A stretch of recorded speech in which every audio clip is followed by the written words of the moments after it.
A lot of people think of yoga as a physical culture, that it's as a collection of body movements. But yoga actually has 8 different sections to it, parts of it. Kundalini Yoga embraces them all, basically. Hatha Yoga is the physical side, the postures. And it brings in some of the other parts of it, which are pranayama, the science of breathing. The fact is most people, especially Western people, don't breathe properly. We breathe very shallow from the upper part of the lung only. And that has a lot of negative effects on the body as we deal with stress and things like that. So in yoga we learn pranayama, how to breathe long and deep, complete breath, how to slow the breath down and be conscious of the breath. So that's a major part of Kundalini Yoga. And we also practice a lot of meditation and points of concentration. And we use a lot of mantra yoga. As I said, we use a lot of sound.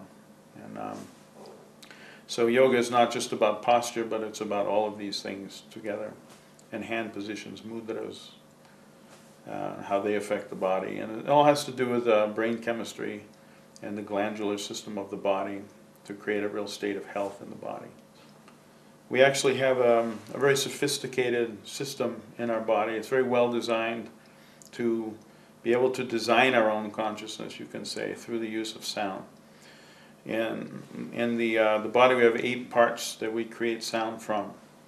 And the most important part, and that we also create language that we speak from and use language from, the most important part is the upper palate of the mouth. The tongue actually plays on the upper palate like a touch-tone phone, sort of, as a model, you can say.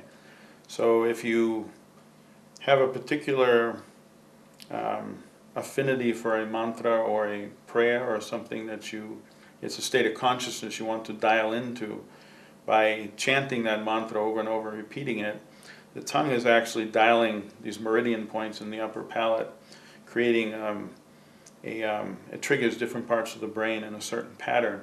So you're actually creating a pattern in the brain that you want to create for yourself. There's some mantras that give, as I said before, there's mantras that can give you courage, mantras that can increase your intelligence, mantras that make you feel love, mantras that make you experience the infinity of the creation. So instead of being very finite and limited in our consciousness, we can experience the infinity of the universe inside of ourselves.